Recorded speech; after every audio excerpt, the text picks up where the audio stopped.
¿Ya conoces las publicaciones del Centro Olof Palme? Te invitamos a conocer La seguridad extraviada, apuntes sobre la seguridad nacional de México en el siglo XXI. Bajo la autoría de 13 expertos, coordinados por María Cristina Rosas. En esta obra aprenderás sobre la evolución del concepto de seguridad nacional e internacional, la problemática de la seguridad ciudadana y la seguridad hídrica, el lugar que ocupa el terrorismo en la seguridad nacional de México, la relación entre seguridad y género y seguridad y cultura, entre muchos temas más. Adquiere ya La seguridad extraviada, apuntes sobre la seguridad nacional de México en el siglo XXI. Envíanos un mensaje a través de nuestras redes sociales para adquirir esta y otras obras del Centro Olof Palme México. Contáctanos hoy mismo.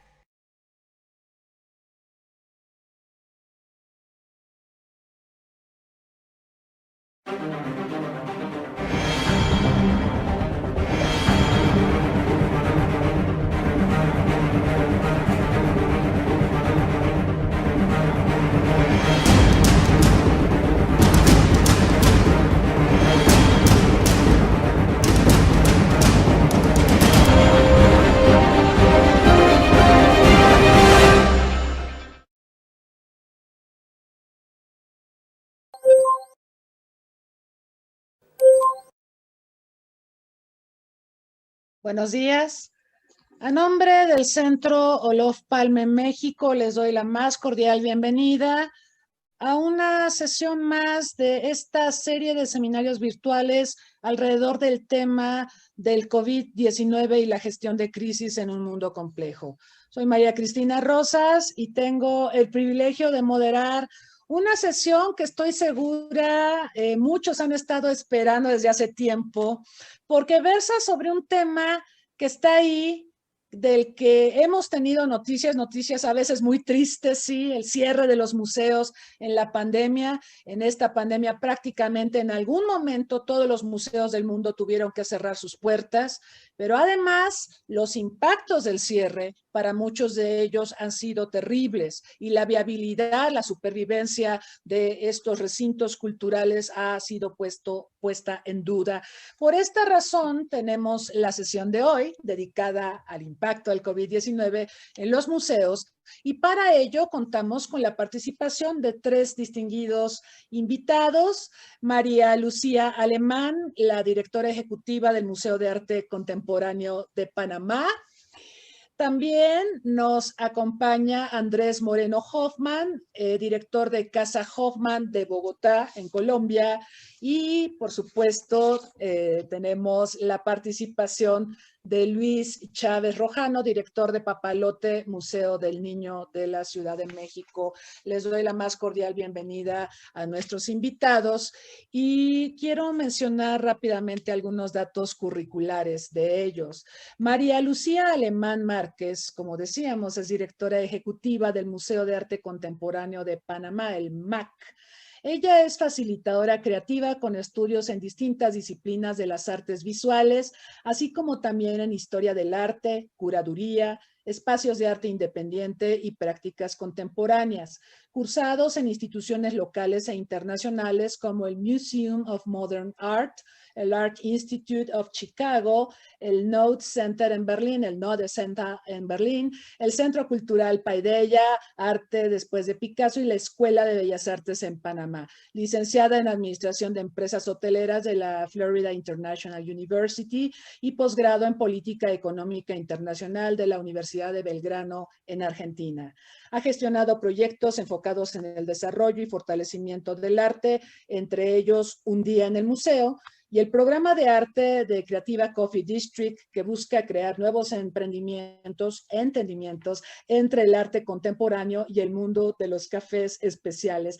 Forma parte del Museo de Arte Contemporáneo de Panamá desde hace 5 años, donde ha colaborado bajo 2 administraciones en proyectos especiales como la coordinación de la investigación de los archivos históricos y la colección del museo, y más recientemente como miembro de la Junta Directiva y líder de su comité estratégico. Bienvenida, María Lucía, un honor, un gusto tenerte con nosotros. Andrés Moreno Hoffman es artista y director de Casa Hoffman. Se licenció en la Facultad de Bellas Artes de la Universidad de Barcelona y obtuvo el diploma de estudios avanzados dentro del programa de doctorado en pintura en la era digital, afinidad y especificidad en la Universidad de Barcelona. Tiene una maestría en dirección de arte y estrategias de comunicación en ELISADA, Escuela Superior de Diseño e Ingeniería de Barcelona. Actualmente está vinculado como profesor de cátedra al Departamento de Diseño de la Universidad de los Andes en la ciudad de Bogotá. Entre su trayectoria artística destacan participaciones en Sonamaco, México, Arte Contemporáneo con la Galería Espacio Continuo en 2020, en el Museo de Arte de Pereira, MAP 2020, como director del proyecto Cyber Era, el cual también se exhibió en la sede Salitre de la Cámara de Comercio de Bogotá en 2019.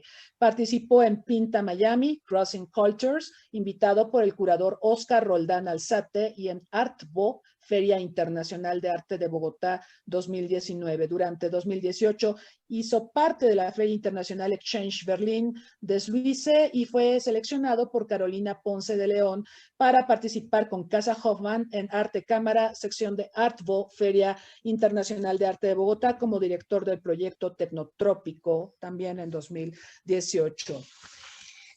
Luis Chávez Rojano tiene 15 años de experiencia en cargos de responsabilidad dentro de distintos sectores, como el sector privado, público y organismos no gubernamentales. Cuenta con una amplia capacidad de análisis y síntesis para solución creativa de problemas y toma de decisiones estratégicas, seguimiento de presupuestos con apego a esquemas de eficiencia, control presupuestal y transparencia. Él es maestro en Administración y Políticas Públicas por la Escuela de Políticas Públicas IEXE. Es licenciado en Relaciones Internacionales por una universidad hermana, la Universidad de las Américas de Puebla. Tiene estudios complementarios en la Sorbonne, en París, y tiene especializaciones de inducción al mercado de valores por la Bolsa Mexicana de Valores. Entre su experiencia profesional destacaríamos que fue secretario particular de la Oficialía Mayor de la Cancillería Mexicana y actualmente es director de Papalote, Museo del Niño, desde 2019. Él dirige y administra la operación general del museo y sus canales de ingresos. Justamente su expertise es en torno a estos temas. Busca asegurar la calidad y los niveles de servicio, elaboración, control y optimización del presupuesto, procurando eficiencias para ser más rentable, enlace y representación con autoridades y vocero con medios de comunicación. Bienvenido, Luis Chávez Rojano. Les cuento rápidamente la dinámica. Cada uno de nuestros invitados contará con una intervención, con 15 minutos para una primera intervención. Después de esta primera intervención de los tres, vamos a recoger preguntas del público. Invitamos al público que está aquí en la sala de Zoom y que también nos está siguiendo a través de Facebook Live a hacer sus preguntas, sus planteamientos, observaciones. Las recogemos y las vamos a poner a consideración de nuestros invitados para una segunda ronda de aproximadamente 5 minutos para respuestas de cada uno. Y la última ronda sería o bien para alguna pregunta que nos haya llegado despuesito, o también para alguna reflexión final de cada uno de nuestros invitados. Sin más, le voy a pedir a María Lucía, nuevamente dándole las gracias y la bienvenida, que haga el uso de la palabra, por favor. Bueno, buenos días. Muchas gracias, María Cristina, por esta invitación. La verdad es que, como conversábamos hace un rato, estos espacios son muy enriquecedores y necesarios, porque entre más hablamos con colegas, más cuenta nos damos que pues hay muchos aprendizajes y situaciones que están pasando en otros países y en otras instituciones y hay mucho que aprender de eso. Así que bueno, yo quería empezar compartiéndoles un par de imágenes para contarles un poco lo más cronológicamente que pueda cómo vivimos en el MAC la pandemia. El MAC, también para ponernos en contexto, es una organización privada que ya el próximo año cumple 60 años. Somos el único museo de arte del país. Así que tenemos varios sombreros en ese sentido, lo cual es una oportunidad que tomamos muy en serio. Nosotros teníamos para marzo, la semana del cierre nacional, tenemos programada nuestra gala anual, que es nuestra principal fuente de ingresos, la cual tuvimos que, por supuesto, cancelar a 2 días de la gala. y teníamos la inauguración de una muestra de la colección privada de Banco Mercantil, que es arte venezolano, pues que teníamos el honor y el privilegio de tener en el territorio panameño, y veníamos trabajando desde hacía mucho tiempo con ellos para hacerla posible, más de 100 obras en el museo. Así que bueno, fue un golpe muy duro. Yo no era la directora ejecutiva en ese momento, pero estaba en la junta directiva, así que lo viví desde ese lado. Obviamente lo primero que pasó era que pues no había ningún plan ni de ningún tipo, no solamente en el museo, sino nosotros tratamos de averiguar, bueno, pero ¿cuándo podemos ir al museo a ver cómo está? ¿Qué está pasando? ¿Cómo están las cosas? ¿Cómo están las obras? Y realmente no teníamos novedades del gobierno ni de nadie de cuándo íbamos a poder acercarnos. El cierre fue muy fuerte en Panamá. De una vez se cerró absolutamente todo, nadie podía salir de su casa. Entonces, bueno, había mucha ansiedad de cómo estaban las obras, cómo estaba el museo, y haciendo mucho lobbying y trabajando muy de cerca con otros museos y viendo cómo presentábamos al gobierno esta posibilidad de que nos diera algún tipo de salvoconducto, pues para poder ir al museo y ver qué estaba pasando. Entonces, obviamente, pues cuando entramos, nos encontramos con muchos problemas de infraestructura. Habíamos tenido lluvias, goteras, encontramos insectitos paseando por el museo, dueños y señores. Eh, entonces, bueno, era atacar todo eso con la hora que le dejaban salir a la persona al día, en su hora personal, que logramos que, bueno, algunos de los empleados lo hicieran en su tiempo, pero era una horita, corre, mira que todo esté bien, bueno, el aire se dañó, en fin, todas estas cosas que son muy duras, y con todo y esos meses después todavía no logramos como salvoconductos más formales, ¿no? Entonces, eso desde el punto de vista como de infraestructura, una pérdida grande de ingresos también, pero pues una necesidad urgente de reagrupar el equipo y de poner las prioridades sobre la mesa nuevamente. Bueno, ¿qué hacemos con esta exposición que ha costado mucho en tiempo y en dinero? ¿Cómo la podemos compartir digitalmente? Entonces, afortunadamente pudimos hacer una grabación 360 de las 100 obras con sus fichas técnicas. Eso fue muy importante porque también tenemos un compromiso con ese patrocinador, ¿no? Con ese donante del museo. Tratar de llevar todos los programas y las guías de mediación que hacíamos presencialmente en el museo a un formato digital, experimentando, porque no sabíamos qué iba a gustar, qué no iba a gustar y demás, pero moviendo la rueda, como muchas instituciones culturales, tuvimos también un tema de fuga de personal, ¿no? Muchos trabajadores pues se sentían que tenían otras prioridades que atender en su vida, así que ahí también hubo ese reto. Inclusive pues la directora también deja el cargo en junio, cuando pues todavía todo estaba muy incierto, y es ahí pues donde entro yo, y bueno, seguir este trabajo que pues había iniciado en marzo de repensar el museo. Y también empezamos a encontrar que, claro, en el día a día de los últimos años, uno viene a un ritmo muy acelerado, pero que este momento también nos iba a permitir a mirar hacia qué cosas internamente podíamos organizar o ponernos a pensar en una manera distinta. Entonces, una de las cosas que pudimos hacer gracias a una donación que conseguimos también fue ponernos a restaurar algunas obras que estaban necesitando esa restauración hacía mucho tiempo, pero que entre el corre-corre y las prioridades pues no habíamos podido como hacer. Esto vino acompañado también de fotografiar profesionalmente algunas de estas obras y con miras a poder compartirlas en el espacio digital, en nuestra página. Decían, bueno, ¿cómo damos acceso al público de nuestra colección si no tenemos buenas fotos? Entonces, bueno, vino todo este proyecto muy importante, en la medida que podíamos financieramente abordarlo, por supuesto, de ir restaurando estas obras. También pudimos aprovechar para hacer capacitaciones. Esto lo hicimos, por ejemplo, con el Ministerio de Cultura, y siempre era un tema que estaba sobre la mesa, era cómo pues, ser más inclusivos, y aquí logramos hacer una capacitación para visitas de personas con discapacidad auditiva. Entonces también como mucho trabajo interno, de cosas que uno tiene a veces como, quisiéramos hacer esto, pero no podemos en el corre-corre, ¿no? Luego acá fue esta una de las primeras visitas que tuvimos Estas son las representantes de la red de museos de Panamá, no estaban todos, pero fue muy bonito porque muchos no nos habíamos conocido. La red de museos es muy fuerte en el chat, pero creo que no había habido oportunidad también por lo que les menciono de las prioridades de organizarnos. Entonces fue muy especial este día que pues vinieron estas directoras y estos directores al museo y nos dimos cuenta que la verdad es que en pandemia estas alianzas eran fundamentales. Yo también pues pude organizar un conversatorio con mis colegas del Museo de Arte Moderno de Medellín y el Museo de Arte y Diseño de Costa Rica, y fue impresionante ver cómo estábamos pasando por retos tan similares y uno sentirse acompañado y también sentir como una especie de alivio de que pues hay de donde pues tomar buenas prácticas, ¿no? Esto fue otra cosa que organizamos cuando nos pusimos a mirar los espacios que teníamos acá dentro del museo. Vimos una cantidad de material y entonces esto sí ya es más reciente, esto es de ahora de enero y febrero, pero organizamos varias sesiones de ventas de patio, de una cantidad de publicaciones y libros de arte que pues venían acumulándose a través de las décadas literalmente en el museo.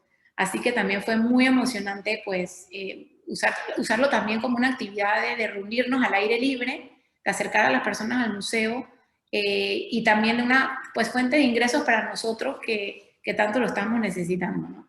Entonces esta fue otra actividad que como organizamos. Luego empezamos a pensar, bueno, vamos a ver nuestras pues, comunidades principales. Obviamente era la comunidad artística y lo golpeado que pues estaban los artistas al perder las posibilidades de mostrar su trabajo, pues, de ir a sus estudios, a trabajar también. Entonces empezamos todo un proceso de cómo apoyamos a la comunidad artística, cómo servimos a esa comunidad que es la más cercana a nosotros de alguna manera por ser un museo de arte. Y bueno, una de las primeras cosas que hicimos fue hacer una consulta abierta. Respondieron casi 115 artistas visuales en Panamá y muy curiosamente les dimos 4 opciones de cómo podíamos ayudarlos, porque claro, es un universo, pero hay que ver también dentro de las posibilidades financieras del museo. Y pues más del 75% dijeron que la mejor manera que podíamos de apoyarlos era mostrando sus perfiles. Entonces hicimos unas cápsulas cortas y empezamos a mostrarlo dentro de nuestras redes. Así que pues de esa manera también pudimos ayudar. Luego creamos, los jueves del MAC los teníamos presencialmente, pero hicimos un formato llamado Más Comunidad, una vez al mes, donde le dábamos el espacio en estas charlas de Zoom a colectivos que o habían surgido en pandemia para apoyarse y crear como estas microcomunidades de apoyo, o que habían lanzado iniciativas distintas durante la pandemia. Algunos ya tenían tiempo funcionando, pero bueno, fue muy especial porque uno se da cuenta de la cantidad de solidaridad, de resiliencia que hay en la comunidad.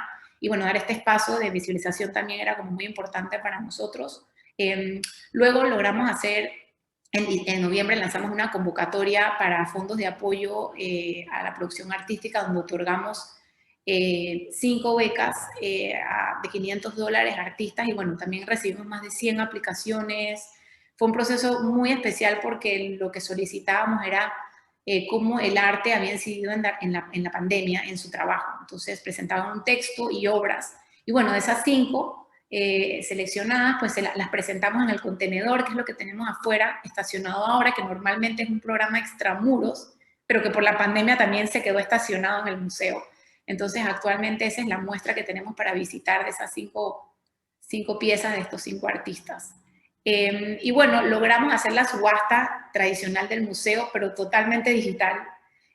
Participaron también más de 90 artistas y bueno, el programa educativo, que siempre es muy importante para nosotros, visitando talleres de artistas y demás. Así que bueno, logramos también recaudar unos fondos importantes para el museo.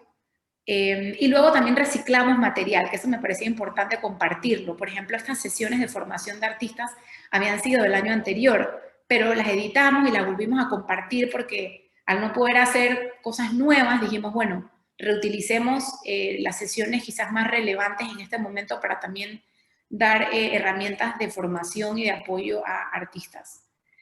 Y bueno, después ya para nuestras audiencias o nuestros públicos generales, pudimos lanzar algunas de estas actividades desde casa, que también fueron muy interesantes porque se convirtieron como en un espacio seguro, digital, pero de intercambio y de reflexión de temas que pues estábamos como todos viviendo en el confinamiento, que si bien ahora creo que ya no funcionan tanto, en ese momento fueron como muy importantes y tuvieron muy buena acogida.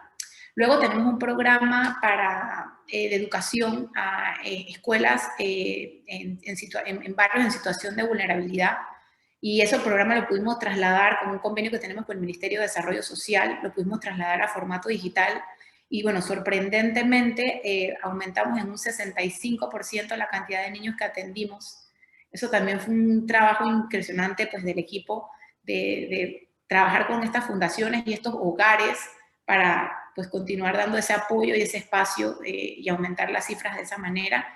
Esto también es un poquito lo que les había contado al principio, de digitalizar, poner en 360 la exposición. Esta era una herramienta que más que todo se usaba en proyectos de bienes raíces, pero pues la pudimos incorporar en el mundo del arte y de los museos. Y bueno, contarles ahora un poquito ya para cerrar esta exposición que estamos inaugurando. Tenemos una preapertura hoy, pero que realmente abre al público el sábado, y que ha sido un gran reto porque estaba propuesta para suceder el año pasado, justamente en junio, y bueno, se vio pues pausada, y como pues cuando contactamos al curador, que es el artista y curador Adán Vallecido de Honduras, y le planteamos, bueno, ¿te animas a hacer esto para el 2020, pero modo pandemia? Es decir, no podemos traer a los artistas, no pueden viajar algunos por esto, y no podemos tampoco traer todas las obras porque el presupuesto está limitado, pero veamos a ver cuántos de estos artistas centroamericanos, porque es una puesta en escena de arte centroamericano para hablar sobre estos temas que como región nos unen. Entonces, ahorita acá afuera tenemos, a la izquierda este es el curador, y pues él con instrucciones de los artistas, usando materiales locales, estamos produciendo, diría que un 80% de las obras a distancia, con estas instrucciones de los artistas. Entonces también como esta preconcepción de que pues, el artista es el autor 100%, tanto intelectual como físico de la obra, pues derrumbando estos muros, ¿no? De estas preconcepciones, y un poco lo que hablábamos al principio, ya con esto cierro, de cómo, o sea, cómo hay que pensar totalmente fuera de la caja en este momento de pandemia. Así que bueno, espero que no me haya pasado de los 15 minutos.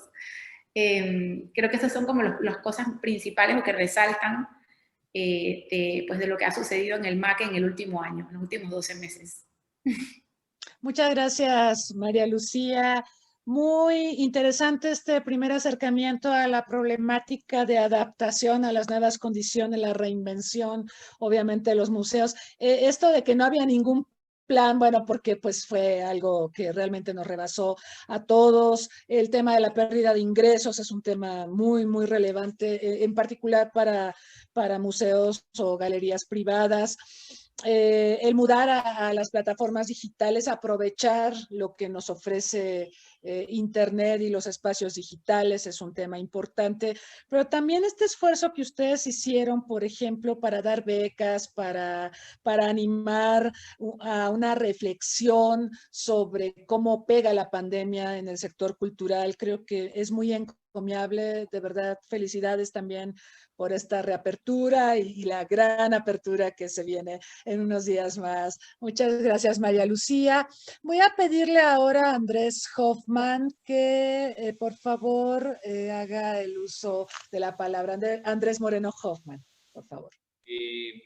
Hola María Cristina, muchísimas gracias por esta invitación. Quiero darle también un saludo a los compañeros panelistas. Y bueno, aprovecho entonces, me presento, soy Andrés Moreno Hoffman, soy director del espacio independiente Casa Hoffman. Este espacio está ubicado en la ciudad de Bogotá desde el 2014 y nos dedicamos a producir investigaciones curatoriales comisionadas y solicitadas en alianza con curadores y con investigadores. Con estos proyectos desarrollamos nuestra agenda expositiva y la idea es crear una plataforma de difusión de proyectos de arte contemporáneo. Una vez los proyectos han sido exhibidos en el espacio, nos ponemos en la tarea de promoverlos en museos, en fundaciones, en instituciones. Y dentro de esta línea que hemos venido explorando, si me permiten compartir un poco, nos hemos venido centrando en la línea de ciencias, artes y tecnología.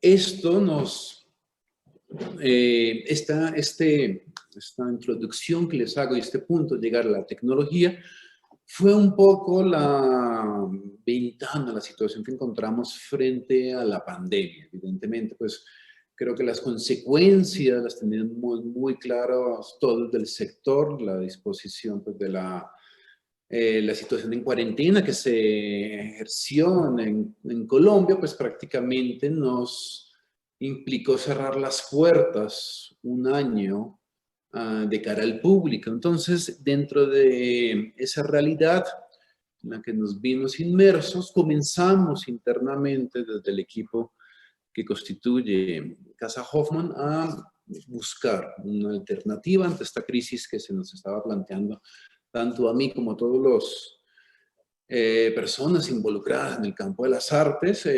Empezamos a explorar, empezamos a indagar y encontramos justamente, creo que esto es un poco lo que nos gustaría compartirles, esto en la tecnología, esta línea que nos veníamos acercando desde el espacio, en la promoción, en su distribución y en el estudio de este tipo de propuestas, nos encontramos que teníamos un gran potencial durante la época de boom digital que se estableció durante el tiempo de la pandemia. Creo que todos fuimos testigos de cómo prácticamente, no solamente creo que en todos los sectores, pero hablemos ahora específicamente del sector de las artes, pues nos tuvimos esa inmersión en el mundo digital, en la disposición de obtener registros, en la disposición realmente de explotar al máximo las redes y la capacidad de conectividad que dio este salto. Yo creo que nos adelantamos, la pandemia de alguna manera nos impulsó a entender cómo podía ser ese mundo absolutamente virtual, y dentro de esa línea que nos enfrentamos, empezamos a revisar un poco lo que estaba ocurriendo en el panorama internacional y vimos, por ejemplo, este gran fenómeno de recrear las exhibiciones a través de plataformas que permitían recrear una exhibición 3D y poderlo visitar de manera virtual.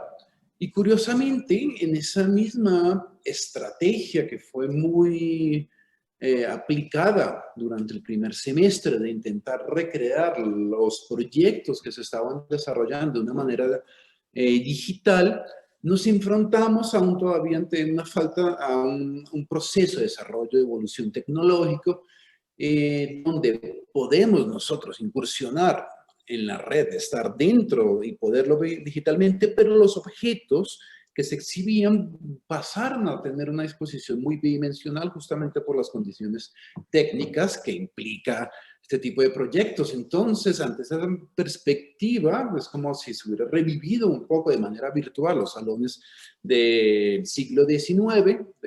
Nos encontramos en que la gran dificultad que teníamos con proyectos de tecnología, por su dificultad en instalación, por su complejidad muchas veces en lo que es crear el proyecto, pues teníamos ahora sí una gran plataforma de centrarnos y hacerlos visibles. Les voy a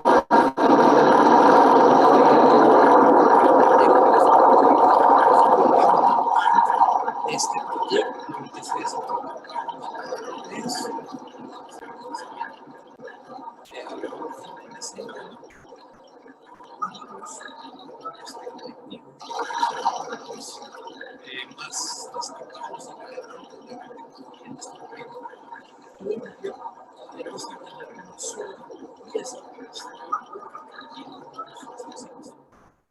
que mencionaba anteriormente, esta transversal, nos decidimos explorar entonces todos estos proyectos donde encontramos que teníamos una gran ventaja al entender que presentarlos a nivel en web, muchos de sus registros, pues estaba ya todo el material diseñado. Permítanme un segundito, les muestro. Este fue el teaser del proyecto. Se los voy a enseñar.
Como les manifestaba, empezamos a buscar alternativas y encontramos en las propuestas de tecnología que veníamos promoviendo, pues una nueva vitrina para fortalecer dentro de Casa Hoffman. Eso nos invitó también a hacer un replanteamiento de cómo veníamos trabajando antes de la pandemia, donde prácticamente el registro de los proyectos que hacíamos era a nivel fotográfico. En esta ocasión vimos la absoluta necesidad de incursionar en el mundo videográfico, ampliando también entonces los productos que comenzamos a ofrecer desde el espacio. Les voy a enseñar un último proyecto de esta línea. Un segundito.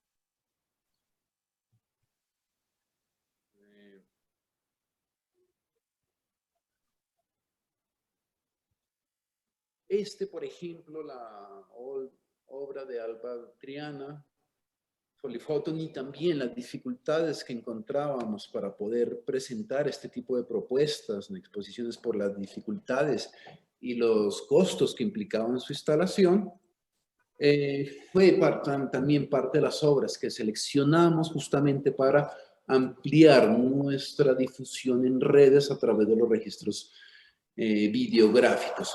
Entonces se nos abrió un nuevo campo de investigación dentro del espacio y empezamos a entender las disposiciones que podríamos ya tener frente al público, entendiendo ya esta nueva herramienta que comenzamos a añadir. Y esto nos empujó de una manera natural a entender la capacidad de poder crear piezas de registro videográfico, ya no solamente de las obras, sino con los investigadores que nos han acompañado durante estos procesos. Y eso nos motivó también a empezar a crear ya una línea de creación de contenidos culturales y pedagógicos que promuevan el arte contemporáneo en Colombia. Para esto quería llegar a este último elemento. Voy a entrar un segundito aquí, que fue uno de los últimos productos. Las disposiciones de aquí sí pueden observar con el curador Santiago Rueda, que fue el curador de la muestra Fotosíntesis. Empezamos entonces un tema que teníamos pendiente, que en algún momento se había mencionado con anterioridad.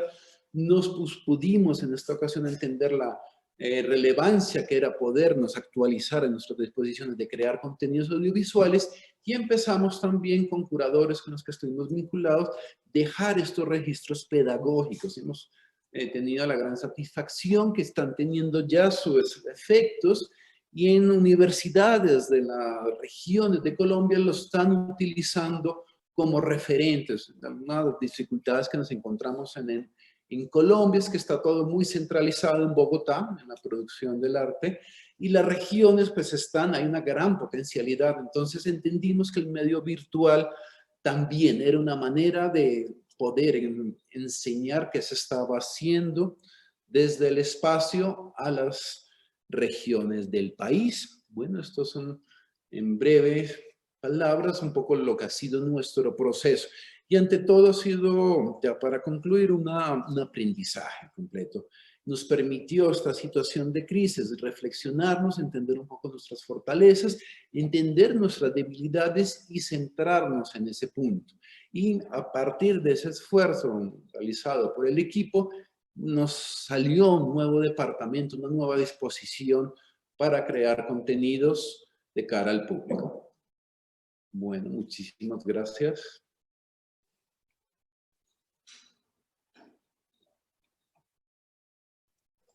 Muchas gracias a Andrés Moreno, que en su presentación pues nos habla de cómo la crisis que genera la pandemia permite también visualizar no solo las debilidades, sino las fortalezas y aprovechar también estas plataformas digitales, por ejemplo, como un medio para descentralizar el acceso a los contenidos culturales en un país que, pienso, tiene similitudes con México en términos de la centralización de la oferta cultural. Y también esto de la creación de contenidos, de nuevo, aprovechando las plataformas digitales. Muy, muy interesante y muchas gracias. Y ahora le voy a pedir a Luis Chávez Rojano, director de Papalote, Museo del Niño, que haga uso de la palabra. Por favor, bienvenido. Muchas gracias, María Cristina. Gracias a mis compañeros que antecedieron en la palabra. La verdad es que muy interesante y es, pues sí, muy importante, como decía María Lucía, el saber que no estamos solos en este gran problema, ¿no? Y sobre todo, pues en el sector, platicar esto con colegas. Preparé y también voy a presentarles unas pequeñas láminas que quiero como ilustrar, que ilustren un poco lo que les voy a platicar. Un segundo, por favor.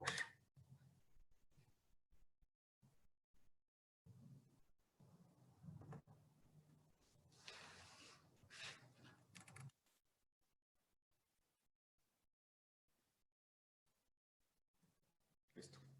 Bueno, pues muchísimas gracias. Les quiero empezar esta plática comentándoles, pues bueno, estamos hablando del impacto del COVID en los museos y me pareció muy interesante una frase que la ONU dice que la educación es un derecho de todas las mujeres y los hombres, ya que nos proporciona las capacidades y conocimientos críticos necesarios para convertirnos en ciudadanos empoderados, capaces de adaptarse al cambio y contribuir a la sociedad.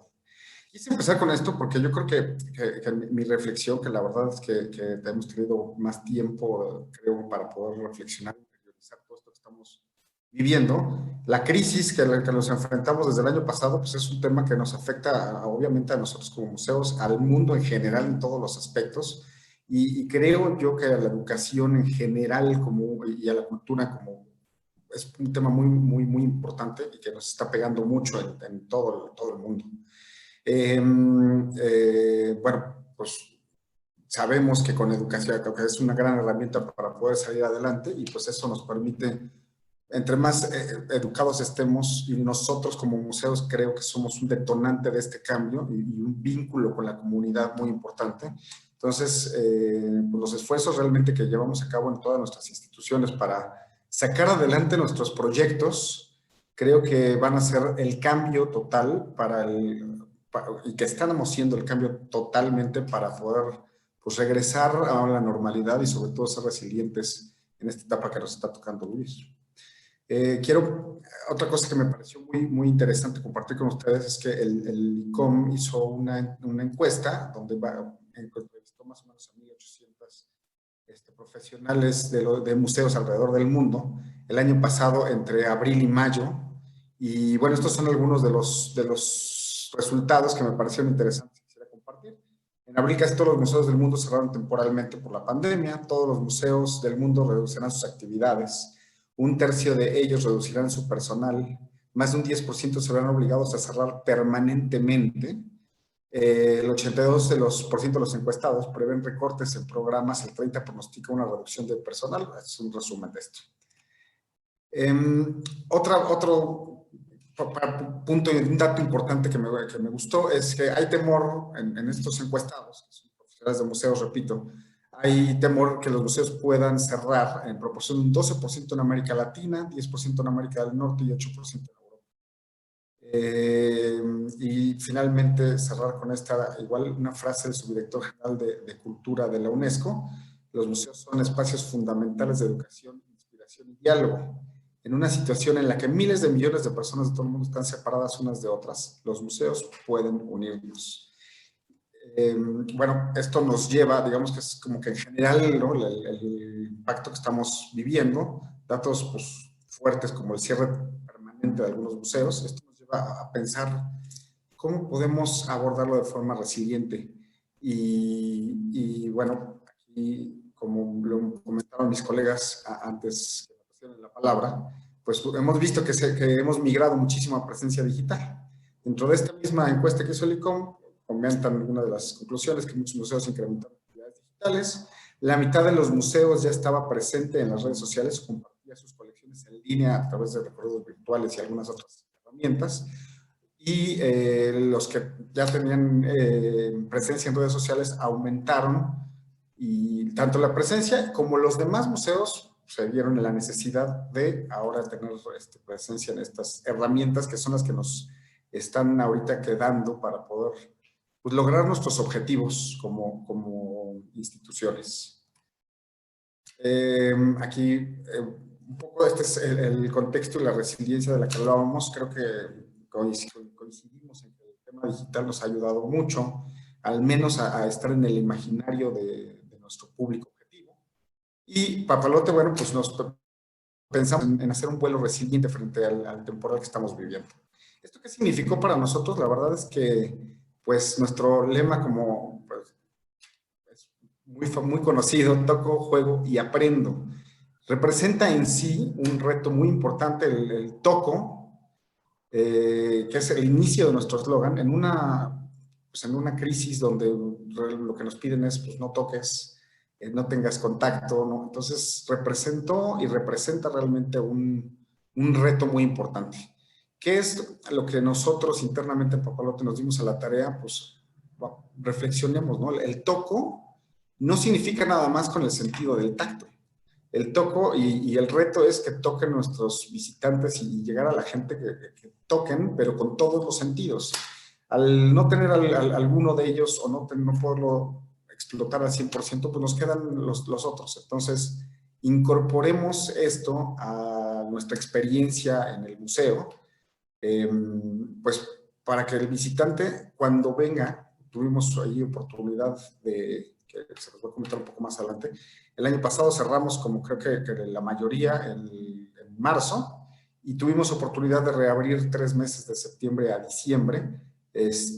Bueno, aquí fue que el visitante cuando estuviera con nosotros, pues se sintiera cómodo, se sintiera seguro.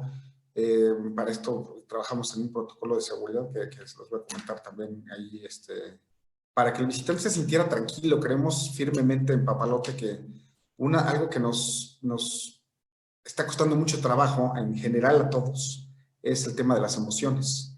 Y el abordarlo para nosotros es muy importante, para que pues no es como que el problema está ahí y hay que abordarlo con nuestros visitantes, que son niños. Nuestro público son los niños, maestros, padres de familia. Entonces, pues no escondamos las emociones, ¿no? Saquémoslas, veamos que todos estamos viendo lo mismo. ¿Cómo lo abordas tú? ¿Qué podemos hacer? Liberarse un poco.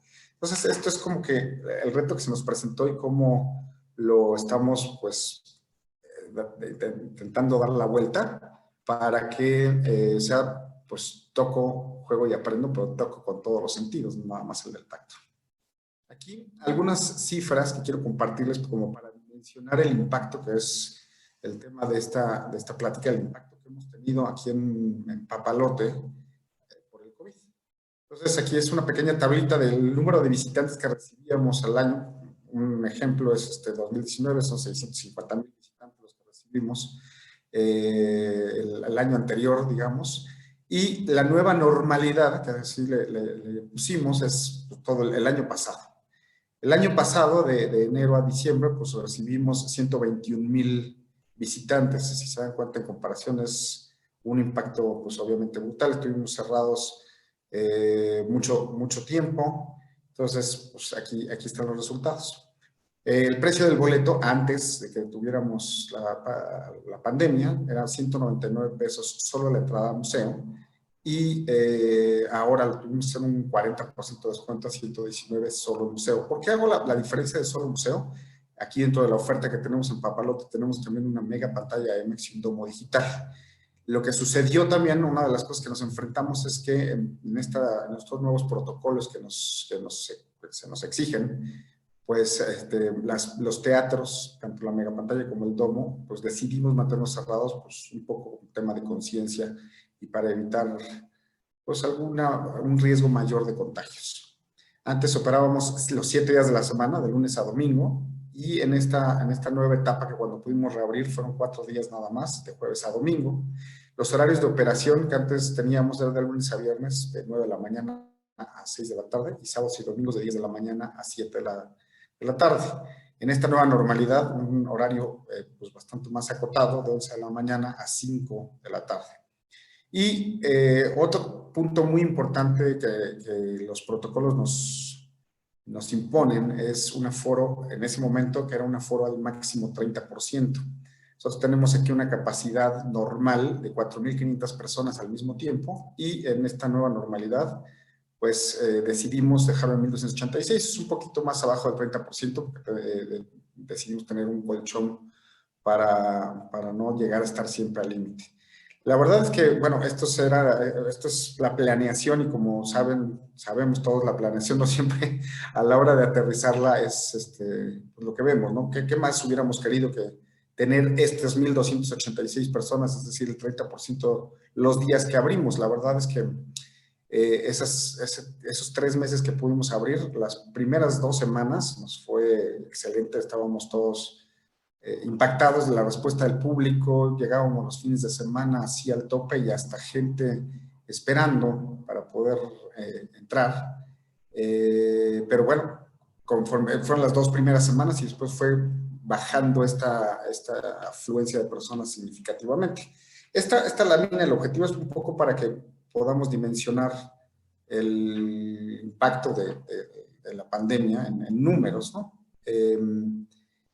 Nosotros en Papalote pues somos una asociación civil sin fines de lucro, por lo tanto no pues somos autosuficientes, digamos, tenemos que autogenerar nuestros recursos para poder operar. Entonces, pues con estos números y esa salvedad de que pues, no recibimos dinero del gobierno, no somos subsidiados, digamos, entonces pues sí es una situación bastante compleja.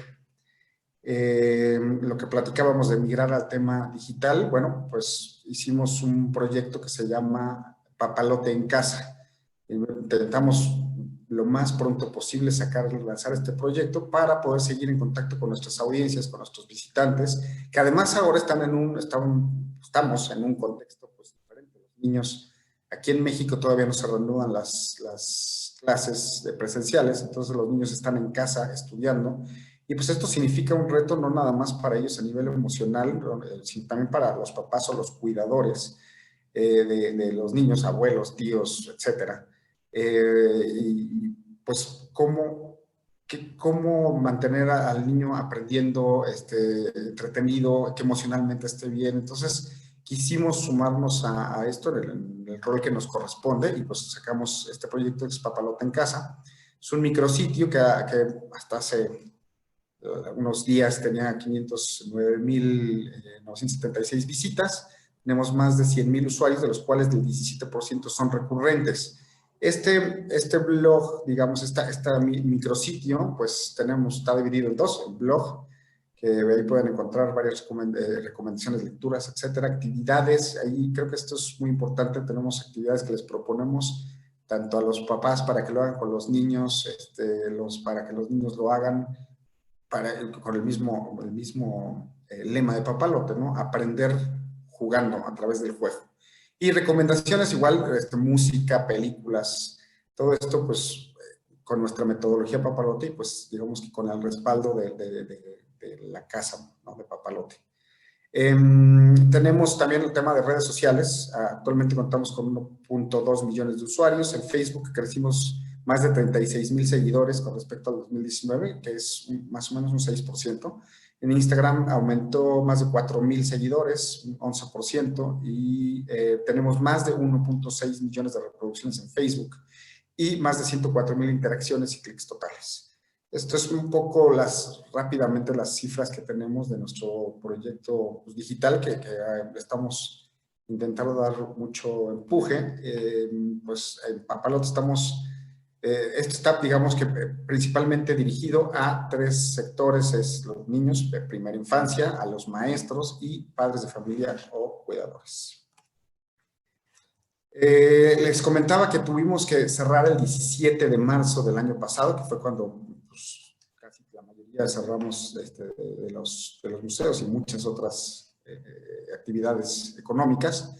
Y bueno, pues a partir de ahí nos dimos a la tarea, sabíamos que iba a llegar el momento de reabrir, entonces nos dimos a la tarea de formular y de investigar buenas prácticas alrededor del mundo.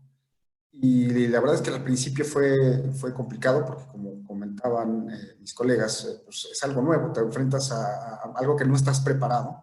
Y por mucho que busques en protocolos, buenas prácticas internacionales, nacionales, pues todavía no había mucho avance porque realmente teníamos un par de semanas que estábamos enfrentando este cierre de nuestras instituciones. Entonces, bueno, empezamos a hacer una investigación y logramos a lo largo del tiempo que estuvimos cerrados, logramos un protocolo de higiene pues muy robusto que aplica tanto para nuestros proveedores como para nuestros visitantes y los colaboradores. Las cosas que normalmente ya conocen, ¿no? Lo del gel antibacterial, caretas, el cubrebocas, pero aquí el reto de creo que en particular el reto de nosotros es, pues tenemos más de 111 exhibiciones y pues muchas de ellas, como podrán ver aquí en las fotografías, son talleres. Eso significa pues interacción, superficies, piezas. Entonces tuvimos que dividir digamos que el protocolo de limpieza en 3 secciones. Una, tenemos nuestros mediadores, que son les llamamos nosotros aquí los cuates, que son realmente el mediador entre el público y las exhibiciones, nuestros contenidos, y ellos como un primer acercamiento a este tema del protocolo de higiene, pues son los que después de cada interacción, pues tienen que limpiar las superficies y los materiales que utilizaron los niños. Esto representa obviamente un reto durísimo y en temas operativos, cuestiones de tiempo, reducción también del número de personas que puedes atender en cada una de las exhibiciones y todo esto llevarlo al mismo tiempo sin perder el contenido, el mensaje que queremos darle a nuestro público. Entonces, bueno, después de esto pasa a la segunda, digamos, etapa, el segundo equipo de este protocolo de higiene y limpieza, que es nuestro equipo de limpieza, pasa limpiando superficies como pisos, barandales, mesas, bancos, y al final, digamos, esto es continuo, van pasando todo el tiempo. Pasa también nuestro equipo de ingeniería electrónica a limpiar las superficies de pantallas táctiles, iPads, tabletas, pantallas. Entonces, sí representa un esfuerzo pues, muy grande en temas de operación, en los tiempos a los que estábamos acostumbrados. Bueno, tuvimos el tiempo 3 meses abierto, del 17 de septiembre al 14 de diciembre. Estuvimos abiertos este tiempo con las restricciones que les comenté, aforos acotados, con un esfuerzo para una inversión también mayor en temas operativos, porque ahora hay que pues, tener todo, el gel, los tapetes y todo esto que representan los protocolos. Tuvimos que volver a cerrar todas las instituciones y pues ha sido muy difícil en temas financieros poder sacar adelante el proyecto. Entonces decidimos el 21 de enero de este año lanzar una campaña de recaudación que se llama Salvemos Papalote. La verdad es que tuvimos una respuesta magnífica de los medios de comunicación aquí en México y de la sociedad civil en general, algunas empresas que pues se dieron cuenta de este mensaje, ¿no? Como ven la imagen aquí es como muy dramática, porque pues tú piensas que pues, las instituciones están ahí y no pueden extinguirse, pero pues estamos en peligro de extinción. Entonces, la meta aquí en esta recaudación de fondos, tenemos una meta proyectada de 50 millones de pesos. Y bueno, la verdad es que sí, sorprendidos y agradecidos sobre todo con la sociedad civil y las empresas que nos han aportado, porque hemos tenido hasta el momento muy buena respuesta. Creemos y estamos positivos de que podemos llegar a la meta para poder salvar este proyecto que se llama Papalote, que tenemos 28, este año cumplimos ya 28 años cerca del público. Entonces, bueno, estamos justamente en esa etapa. Le pusimos una fecha límite para esto, que es el 30 de abril, donde anunciaremos cómo nos fue. Y fue el 30 de abril porque el Día del Niño, que es un tema significativo, el Día del Niño y el Museo del Niño, para pues, poder explicarle al público si vamos a poder seguir adelante o no. La verdad es que estamos trabajando todos los días para eso y creemos que lo vamos a lograr para poder continuar aquí con nuestros visitantes. En general, este es lo que les quería yo comentar. Es la experiencia que hemos tenido y, bueno, tenemos el permiso del gobierno de la Ciudad de México ahora ya de poder abrir desde hace algunas semanas. Sin embargo, nosotros decidimos no hacerlo por los motivos que pudieron ver. Las cifras son dramáticas y mientras ahorita estemos concentrados en nuestra campaña de recaudación de fondos, hasta que no sepamos si vamos a poder lograrlo o no, no vamos a poder abrir nuestras puertas. Y además que los aforos sean pues un poco más altos, al menos, no sé, 50%, y que el semáforo de contagios esté un poco más bajo. Creo que en esos momentos podría haber condiciones para que pudiéramos reabrir nuestras puertas. Mientras seguimos en Papalote en digital, Papalote en casa y pues esperando seguir en contacto con nuestro público a través de esas vías. Muchas gracias. Muchas gracias a Luis Chávez Rojano por presentar esta panorámica de un museo, pienso yo, muy querido por la sociedad mexicana y por quienes nos visitan también de otros países. Yo aquí destacaría dos peculiaridades que me parece hay que traer a colación. La relación de los museos con las escuelas, porque nosotros recordamos, ahora las escuelas están cerradas, y mucha de la afluencia tradicional a museos tiene que ver justamente con las visitas escolares. La otra peculiaridad de Papalote es que es un museo interactivo, efectivamente. No es un museo donde tú tengas una experiencia sensorial visual mayormente, sino donde interactúas todo el tiempo con plataformas, tocas objetos, en fin, y esto le añade cierta complejidad al tema de la reanudación de actividades y de la reapertura. Entonces, son aspectos que yo quisiera destacar a propósito de la problemática. Por supuesto que deseamos que Papalote continúe. Es un proyecto formidable. Ojalá el 30 de abril tengamos la buena noticia de que siguen. Yo espero que sí. Yo sé que ha habido muy buena respuesta de la comunidad y apelamos también a la importancia de un espacio tan peculiar y tan querido como este. Bueno, vamos a pasar a las preguntas que nos han mandado quienes nos han favorecido con la atención a estos seminarios y bueno, las voy a leer. Por un lado, Patti Mendiola dice, ¿en qué medida pueden los museos ampliar su financiamiento a través de los programas de membresía como lo de Amigos del Museo para generar sinergia con su público? Bueno, en Estados Unidos y en otros países esto de los amigos del museo, del MoMA y de otros es algo tradicional, ¿no? Es una pregunta interesante. Pregunta José Rosas, debido a la evidente pérdida de ingresos derivado de la pandemia, ¿han recibido algún apoyo por parte de sus gobiernos a fin de aminorar, aunque sea en parte, los efectos negativos de esta crisis? Anelis Hernández dice, les quiero preguntar a los tres si cuentan con algún tipo de esquemas de seguros sí, en su labor. Me refiero al museo, no seguros médicos del personal. Muy bien, entonces, antes de darle la palabra en el orden en que se presentaron, vamos a hacer también la encuesta, nuestra encuesta tradicional. En su opinión, ¿por qué son importantes los museos? Bueno, las opciones no son importantes, coadyuvan a la memoria colectiva de las sociedades, son espacios para la reflexión, generan y transmiten conocimiento, complementan la educación de las personas, ayudan a proteger el patrimonio cultural material e inmaterial, posibilitan acceder a la cultura de manera dinámica y hasta lúdica, constituyen herramientas de transformación social, son entidades no solo recopiladoras, sino también transformadoras de la cultura, permiten un diálogo de saberes. Les pedimos participen, no hay respuesta correcta, simplemente es un sondeo y los resultados, por supuesto, los daremos a conocer antes de terminar esta emisión. Entonces, sin más, le pediría a María Lucía sus reflexiones en torno a las preguntas que nos plantean quienes nos están sintonizando, por favor. Gracias, María Cristina. Bueno, respecto a la pregunta de Patricia, nosotros casualmente hace unas semanas lanzamos un programa de membresías.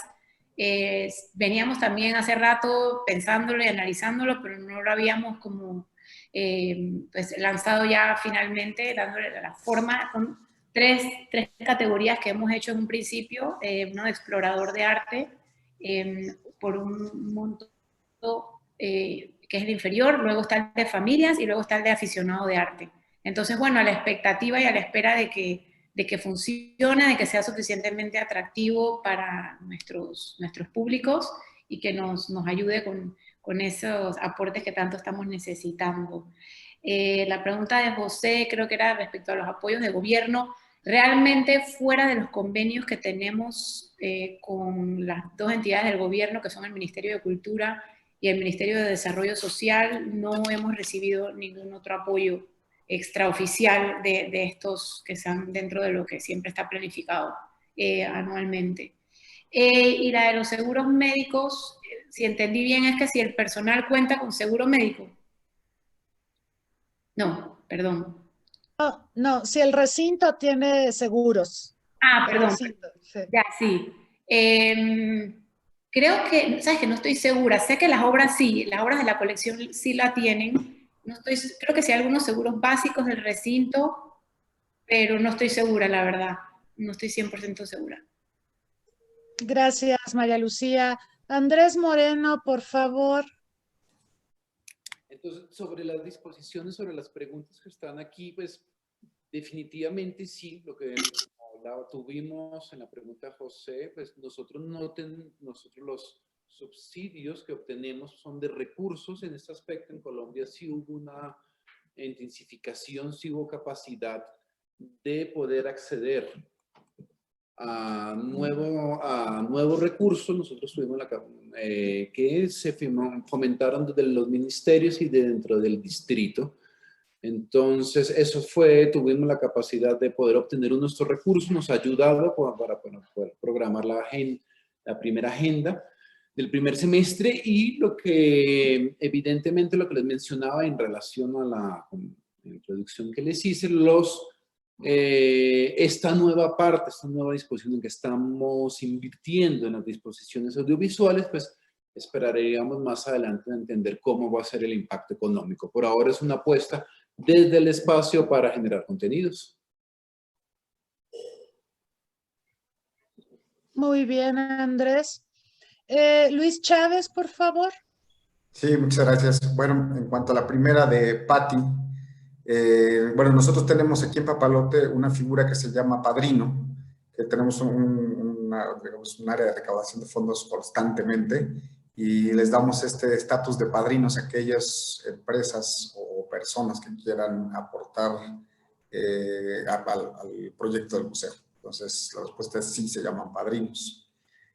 A José Rosas, ¿han recibido algún apoyo por parte de sus gobiernos? La verdad es que, pues, ahorita que lanzamos la campaña de recaudación de fondos, hemos recibido muy buena respuesta de la sociedad civil, de algunas empresas, pero hasta el momento no tenemos ninguna noticia del gobierno que nos vaya a ayudar para poder sortear esto o llegar a nuestra meta. Entonces, pues la respuesta es hasta el momento no. Gracias a sus pláticas, les quiero preguntar, ¿cuentan con algún tipo de esquema de seguro? Sí, nosotros, pues la ley nos obliga, el reglamento, digamos, nos obliga a tener seguros del inmueble y seguros hacia los visitantes, exhibiciones, etcétera. Contamos con todos los seguros necesitamos tener.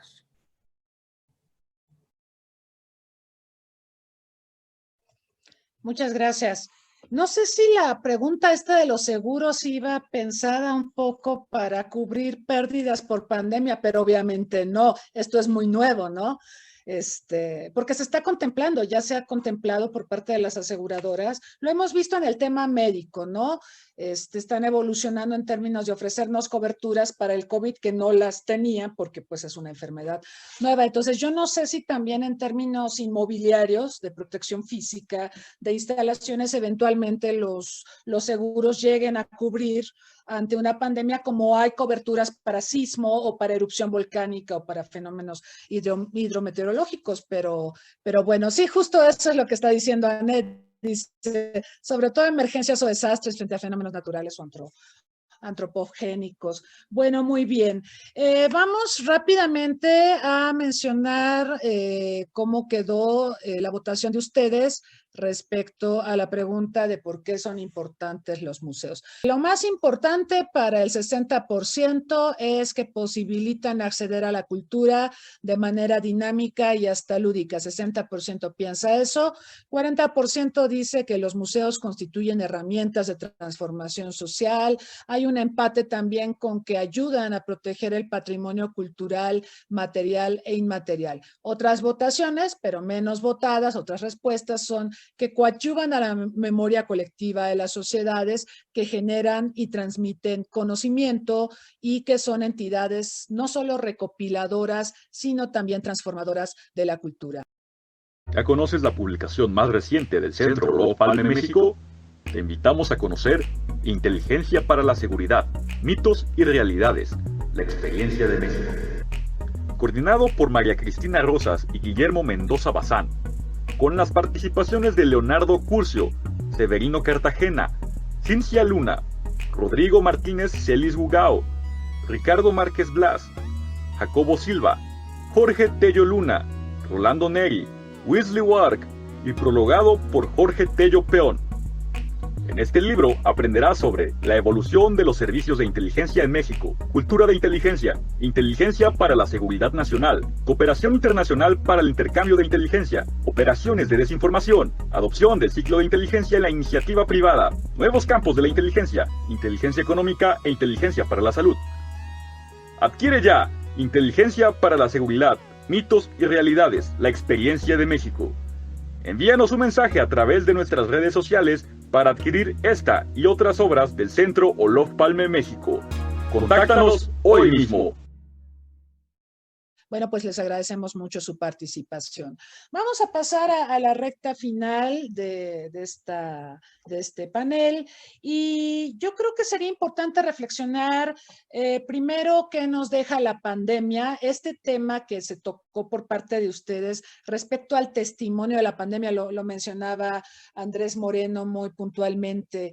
Los museos seguramente recogerán también el testimonio de lo que ha sido esta pandemia, porque es importante para las generaciones actuales y futuras, saber lo que hemos vivido, lo que estamos viviendo y cómo prepararse para la siguiente pandemia. Creo que ese es un tema importante, pero también el otro tema es cómo imaginar a los museos del futuro después de esta pandemia. ¿Qué transformaciones? Ya se ha hablado un poco de la muda a plataformas virtuales. Se hará una muda total, tendremos, digamos, algo híbrido con, obviamente, el museo en presencia, el museo en el mundo real, pero también el museo virtual. Alguno pesará más sobre otro. ¿Cómo se vislumbran los museos en el futuro? Entonces, en torno a estos temas, María Lucía. Sí, gracias, María Cristina.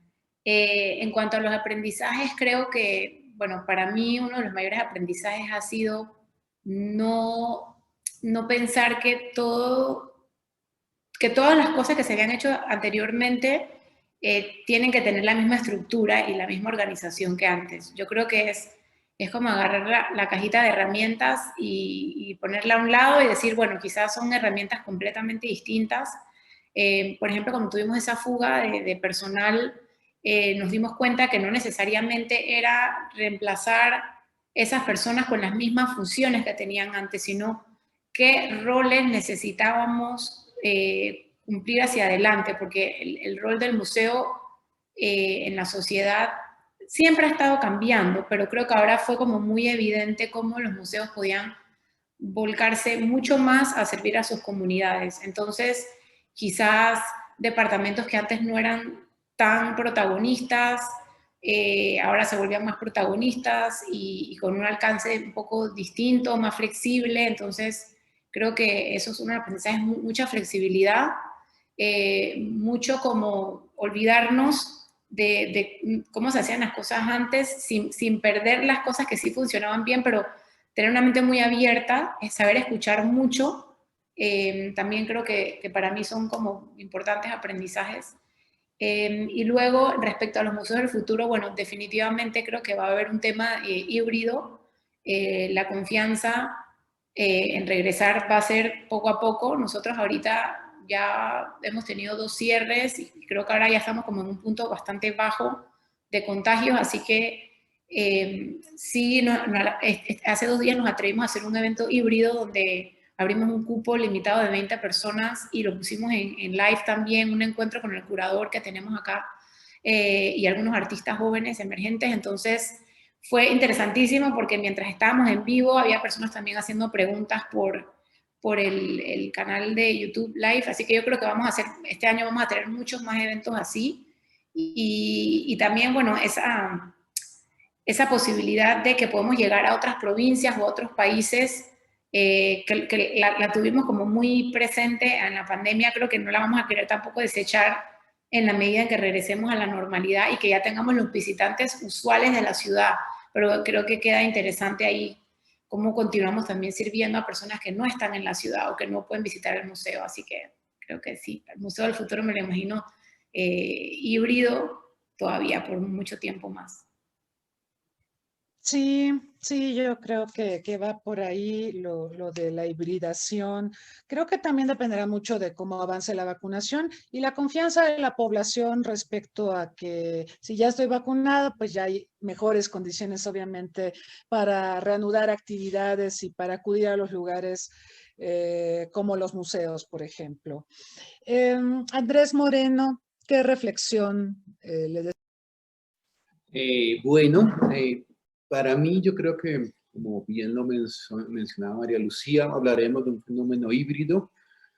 Yo creo que pues de cara a lo que viene, todos tenemos la expectativa de poder volver a recuperar la parte presencial. Creo que es esencial ese contacto humano. Creo que todos lo extrañamos. Nosotros aquí definitivamente pues sentimos ya la necesidad de volver a poder retomar esa normalidad, pero por otro lado ya hay una claridad de que hay un paso adelante que se dio de manera vertiginosa en los campos digitales que pues prácticamente también va a quedar presente.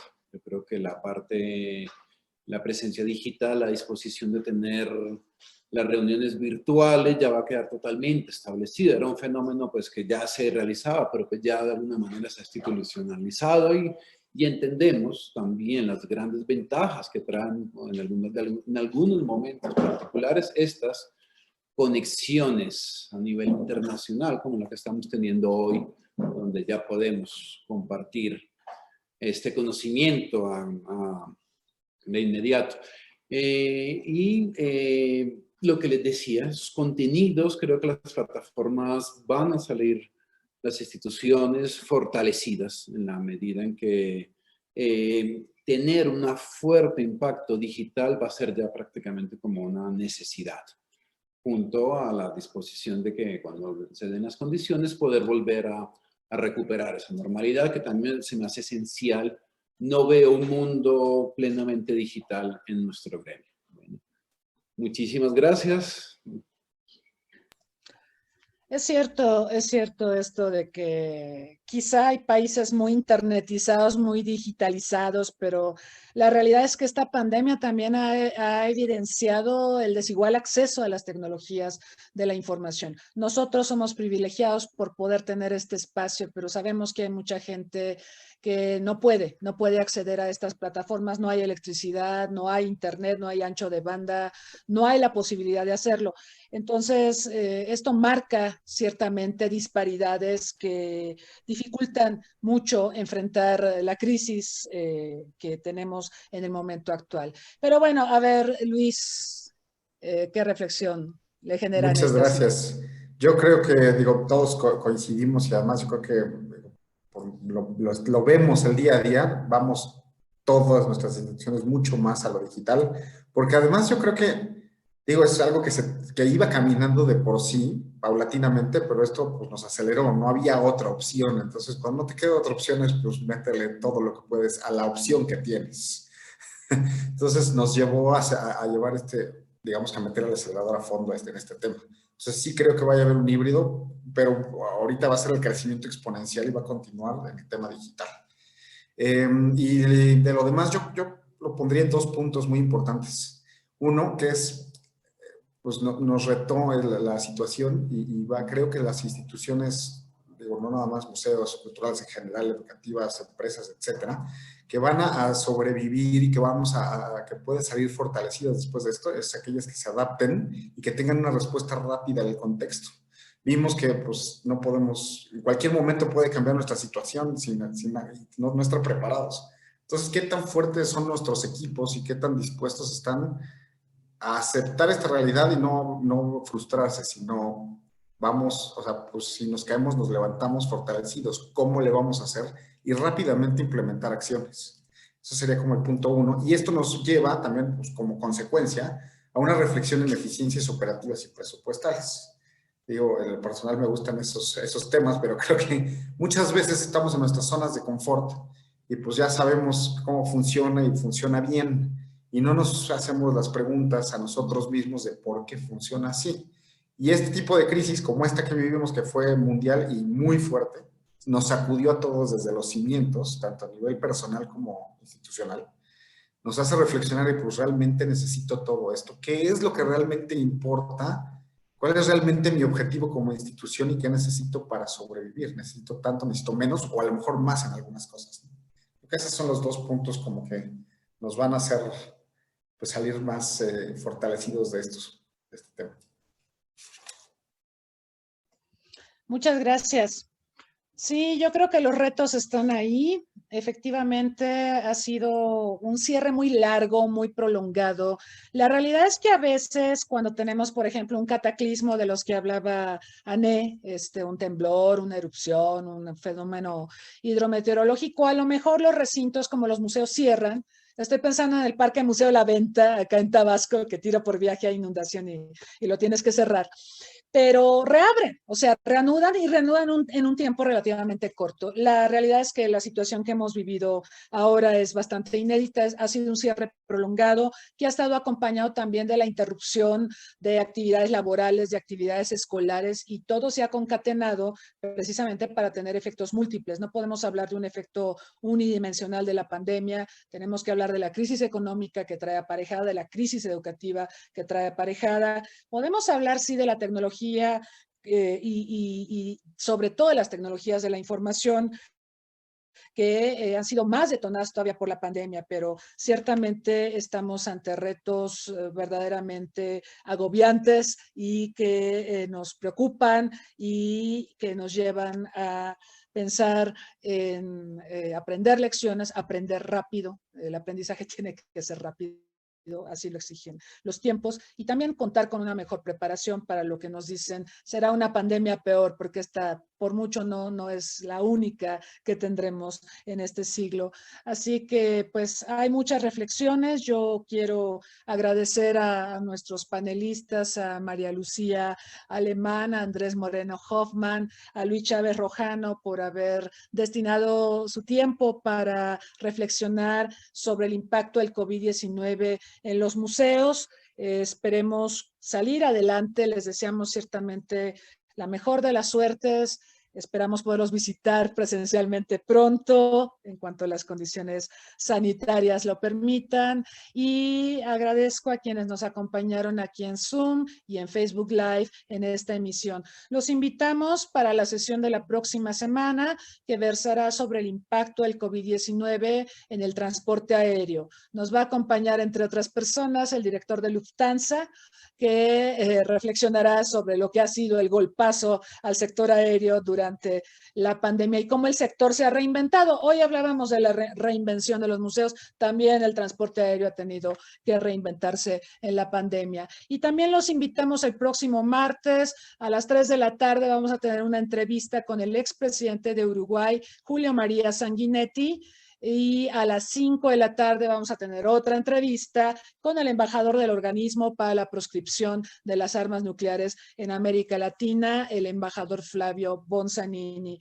Entonces, los invitamos cordialmente a seguirnos, síganos en nuestras redes sociales, denos un like, también escríbanos, díganos qué les gustaría, qué temas les gustaría que abordáramos, a quiénes les gustaría que entrevistáramos, y vamos a estar muy atentos a sus sugerencias y recomendaciones. Les deseo a todos un muy buen día y gracias nuevamente por el favor de su atención. Hasta pronto.